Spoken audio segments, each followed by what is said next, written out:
नमस्कार दोस्तों, स्वागत है आप सबका मेरे YouTube चैनल हर दिल की भड़ास में। तो जैसी कि खबर आ रही है कि दिल्ली का सुल्तान श्री 108 अरविंद केजरीवाल अपने परिवार सहित और अपने दिल्ली के पंजाब के अपने पिट्ठू के साथ राम मंदिर के दर्शन करने गए हैं।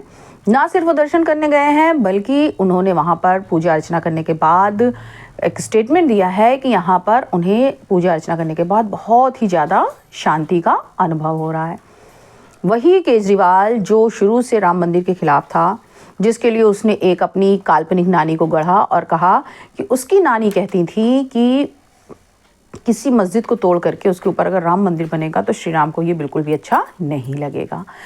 लेकिन जब उसने देखा कि भारत की जनता का झुकाव राम मंदिर की तरफ किस हद तक है, केवल भारत की नहीं विश्व की हिंदू समुदाय का राम मंदिर की तरफ झुकाव किस तरफ है, तो उसने तुरंत अपना पलड़ा बदला।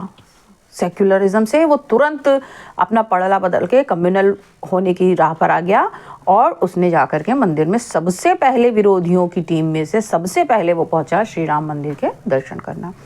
इसीलिए मैं शुरू से कहती आई हूँ कि अगर धूर्तता के मामले में देखें, अगर हम मौका परस्ती के मामले में देखें, अगर हम लोगों को बेवकूफ़ बनाने के मामले में देखें, तो अरविंद केजरीवाल से ज़्यादा घटिया शायद ही कोई राजनेता हमारे भारत देश में आज की डेट में हो। इतना पढ़ा लिखा होने के बाद भी वो ऐसी शातिर चालें चलता है कि जिसमें वो चाहता है कि उसका चारों तरफ अपनी एक झूठी अच्छी इमेज बना के रहे। लेकिन हर कोई तो दिल्ली की पब्लिक की तरह नहीं होता है कि भाई उसकी इमेज से इम्प्रेस होकर के उसे 2-2 बार दिल्ली का सुल्तान बना दे।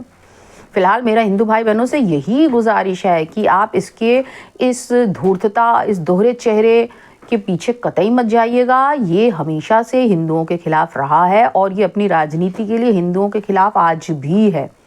भले ही ये श्री राम मंदिर में दर्शन करके आया हो। एक तो इसके जाने का एक मुद्दा ये भी हो सकता है कि भाई ईडी, अभी तक तो ईडी इसके खिलाफ थी, इसको सम्मन भेज रही थी। भाई इसके खिलाफ क्या थी? भाई उन्हें पुख्ता सबूत मिले कि इसने बड़े सारे भ्रष्टाचार किए हैं, तो ईडी लगातार इसे सम्मन भेज रही थी। ये लगातार ईडी के सम्मन को नकारता चला आ रहा था। अब सुप्रीम कोर्ट ने इसे ईडी के सामने हाजिर होने के लिए इंस्ट्रक्शंस दिए हैं। तो अब इसे कहीं ना कहीं थोड़ा डर तो है, तो अब सोचता है चलो राम मंदिर चलें, वहाँ पर पूजा अर्चना करें, हो सकता है श्री राम हमारा साथ दे दें। लेकिन इसको ये नहीं पता कि धूर्तों का, भ्रष्टाचारियों का, झूठों का, मक्कारों का, इसके जैसे घटिया राजनीतिज्ञों का साथ श्री राम कभी भी नहीं देंगे। ये चाहे जितने मंदिर में जा कर के अपना माथा टेके, चाहे जितनी नाक रगड़े, अंजाम इसका वही होना, इसे इसके कुकर्मों की सज़ा मिलनी है।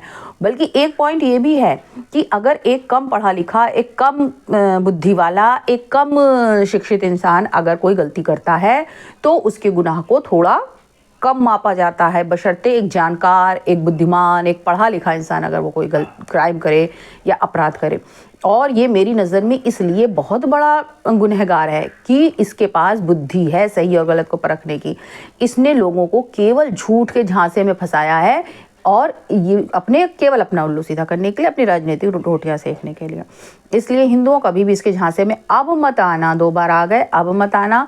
कितना भी ये राम मंदिर जाए, कितना भी ये राम राम चिल्लाए, लेकिन हम सबको सोचना चाहिए ये अपने वोट के लिए जिस दिन चाहेगा उस दिन राम जी को फिर से बुराई करने लगेगा, फिर से उनके खिलाफ बोलने लगेगा। बस आज के एपिसोड में इतना ही।